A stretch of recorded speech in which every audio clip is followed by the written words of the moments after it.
Nagawa kong kumita ng 18,000 in 3 days online kahit nasa bahay lang at kasamang baby ko. At ngayon sa video na to ipapaliwanag ko sa iyo kung paano ko nagawa yon and ipapakita ko na din sa iyo kung paano siya i-withdraw, okay?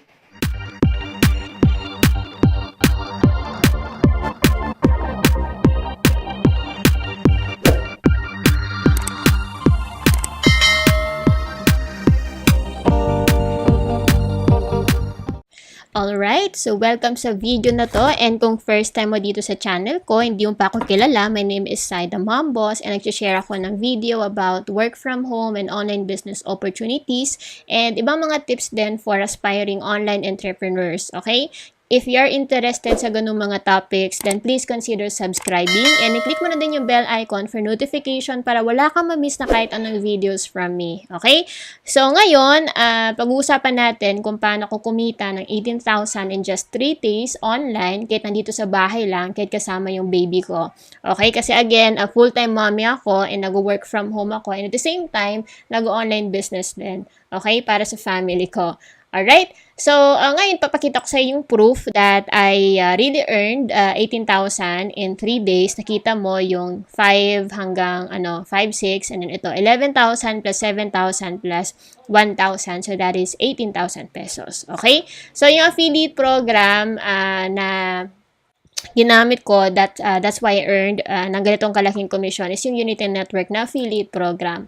So, if first time mo na marinig yung Unity Network, may ginawa akong video before explaining kung ano ba yung Unity Network na affiliate program at kung paano ka ba kikita dito sa online business na to. Kasi kung beginner ka na gusto mo mag-online business, wala kang alam sa pag-online business at gusto mong malaman kung paano kumita in a long term, then I would recommend Unity Network affiliate na program para sa'yo. Kasi again, yung mga trainings dito is more on training about affiliate marketing, e-commerce, and kung paano magsimula ng business mo by creating your own course then in the long run. Okay? Pang long term talaga siya. Alright? So, ngayon, kagaya sinabi ko na ipapakita ko sa kung paano siya i-pay out. Unfortunately, kanina may ginawa ko na video pero biglang nag-error yung recorder ko kaya hindi ko siya na-record. Kaya ngayon, ipapakita ko lang sa iyo yung process kung paano siya i-pay out. Pero ipapakita ko sa iyo mamaya na successful yung pag-request ko ng payout. Hindi nga lang siya na-record. Sorry, sayang. So, mas exciting sana kung nakita nyo kung paano siya i-pay out. Nakikita nyo na yung total income na kuha ko na dito is umabot na ng 1 million plus kasi malaking tulong talaga itong business ito sa akin pati sa family ko. Kaya I recommend this online business for those who wanted to start an online business na walang knowledge. Okay, kagaya ko na nagsimula. Alright? So dito kapag mag-request ka ng payout, sabi dito na every payout request is subject to 10% withholding tax and 50 pesos na processing fee. Minimum payout is 2,000. So ngayon, yung time ngayon is 3:09 PM. Yung date is March 8, 2019. So, kapag mag-request ka ng payout ngayon Friday, possibly na dumating siya ng Monday kasi Dragon Pay. Kasi ito yung ni-request ko na payout nung March 6. So, nag-request ako ng payout ng 8,000. So, nag-request ako in the morning and pumasok siya ng hapon. Okay? Kasi kapag morning mo siya ni-request before 12 PM, possible na papasok siya kaagad by the afternoon. Since ngayon, hapon ko ni-request yung payout, yung 11,000 na natira, kaya possibly by Monday na siya. Kasi Dragon Pay yung kung familiar ka sa Dragon Pay, 'di ba, yung ginagamit sa Shopee, sa Metrodeal, 'di ba, sa Lazada, sa iba pang online na e-commerce. And even doon sa mga sa mga bayad center, 'di ba? Yung pangbayad ng bill, yung electric, if I'm not mistaken. So kaya totoo to, legal to, itong Dragon Pay na to kasi yan ang pinaka-major na payment outlet na parang ginagamit na nationwide. Okay? So ito BPI, sa BPI account ko na credit yung ni-request ko na withdrawal, yung 7,000, 8,000 to actually, pero less 10% kasi na withholding tax and then 50 pesos pa. Kaya siya naging 7,150. Okay, so pwede mo siyang i-file yung yung 10% na withholding tax dun sa BIR as self-employed. Okay, magtanong ka na sa BIR kung paano. Alright, so yan March 6 and then dito yung natirang 11,000, diba? So paano naman if let's say may natirang income dyan na available na pwede mong i-pay out? So gawin mo lang is ilagay mo yung amount dito, let's say 11,000, and then dito may dalawang pay payout option ka kasi either bank direct deposit or Cebuana remittance. Kapag Cebuana remittance, make sure na yung full name mo match dun sa full name ng valid ID na ipipresent mo sa Cebuana kapag kukunin mo na siya. Okay? So, ganon. Sa akin kasi, I always do bank deposit kasi may account ako sa BPI. So, ilagay ko yung account ko, i-blur ko lang for security purposes. Yung branch is yung Ateneo de Davao kasi sa Davao ko to kinuha kasi taga Davao ako. And i-click mo na yung process payout. So, nakita mo transaction message dito, malalaman mo na successful yung payout mo kapag makita ka ng transaction successful. Color green yung message dito. Di ko na siya napakita kasi na-refresh ko na. Akala ko na-record ko yung pag-withdraw ko talaga kanina. So, sayang, hindi natin nakita. Mas exciting talaga. So, ngayon muna, tinan natin yung pending. Kasi makita mo sa pending request yung ni-request mo na payout. Okay? Makita mo kung pending or if successful. So, punta ka lang sa payout history. And dito makita mo yung history ng payout mo. Diba? Ang dami ko ng payout history. 24,000, 10,000. So, tingnan natin. Payout history. Okay, March 8, yan, 11,000 pending. Yung March 6, accepted ng 8,000. Ito yon, ito sa DragonPay. Okay? So, ganun mag-payout sa Unity Network. So, paano ko naman kikita na ganitong kalaking income dito sa business na to? Kasi, sabi ko kanina na Unity Network sa affiliate program, so that means na may system siya. So, yung gagawin mo lang is gamitin yung system ng Unity Network. Okay? So, hindi mo kailangan na mag-recruit, hindi mo kailangan mamilit ng mga tao, kagaya ng ginagawa ko na before, kasi network marketer ako. So, hindi mo na kailangan gawin yung mga bagay na yon kung hindi ka komportable, walang sapilitan.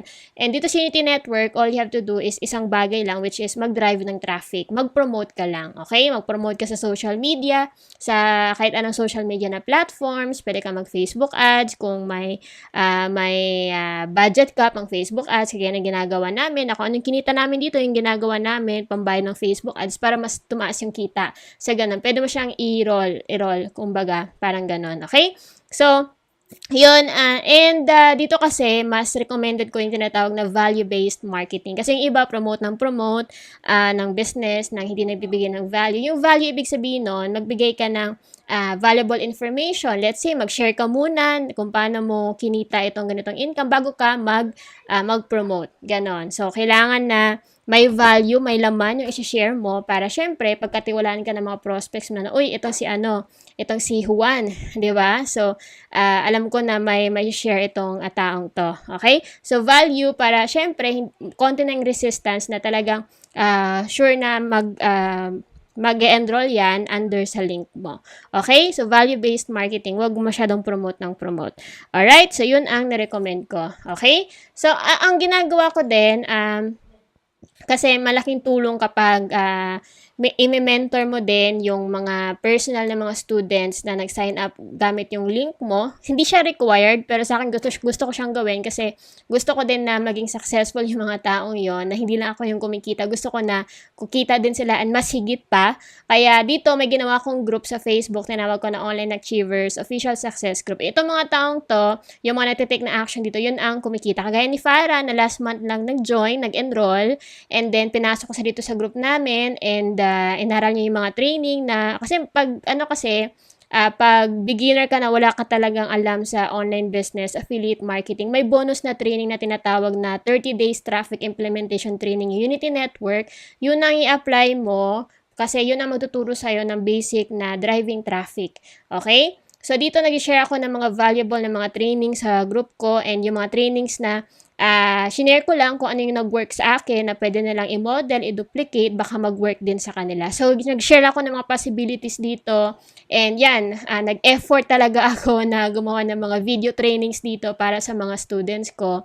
So, nag-effort talaga ako para mag-guide sila na maayos. So, nasa kanila na lang talaga kung mag-take sila ng action. Kasi dito para magawa mong kumita ng long-term na commission dito sa business na kasi affiliate program, di ba? Parang Lazada na affiliate program, Amazon na affiliate program, na you have to do your part, di ba? Na kailangan mo talagang i-promote yung business mo para syempre kumita ka ng commission. So, Para mangyari yon, kailangan mo ng consistency, na kailangan maging consistent ka sa paggawa ng business mo, pag-promote ng business mo, pag-drive ng traffic. Kasi yun ang talagang activity na gagawin mo, hindi mo pa gagawin, di ba? So, kaya yun guys, kailangan maging consistent tayo sa pag-drive ng traffic. Okay? So, kailangan natin aralin yung ganong skills. Alright? So, income disclaimer, kinita ko tong ganitong kalaking income, yung total na 1,300,000 plus, nang hindi sa madaling paraan. Okay? Kailangan talaga na ng effort and kailangan ng hard work para kitain mo yung ganung kalaking income.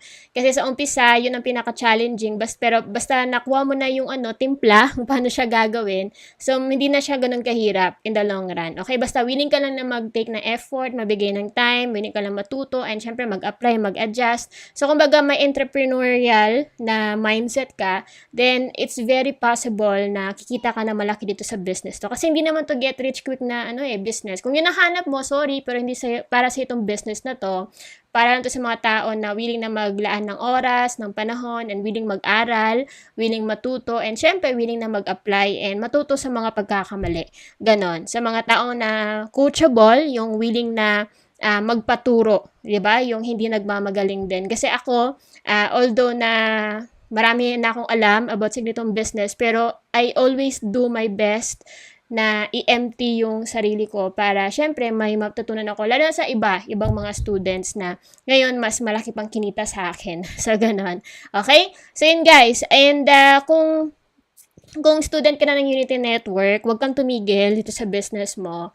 So, you have to make this business work. Kasi, nandito na lahat, yung mga trainings, yung system, may coaching, and then, may siguro, hindi lang ako yung may nag-initiative na gumawa ng group kagaya nito. So, basta makipag-interact ka lang, maging open ka lang sa mga pwedeng gawin na possibilities, gawin mo siya kasi wala namang mawawala, 'di ba? So, gawin mo lang talaga siya, maging consistent ka. Okay? And I'm sure na kikita ka din dito sa business nito. Basta value-based marketing, okay? And kung first time mo dito sa ganitong business na gusto mo mag-online business, kumita para sa family mo, kagaya ko na ito talagang sineryoso ko para sa baby ko, para sa family ko, makatulong ako. May bibigay ako sa iyo na training series. I-click mo lang yung link na nasa description ng video na to para mapanood mo yung training series na yon bago ka mag-enroll, okay? After mong panoorin yun, pwede mo akong i-message sa Facebook or pwede kang mag-comment below, okay?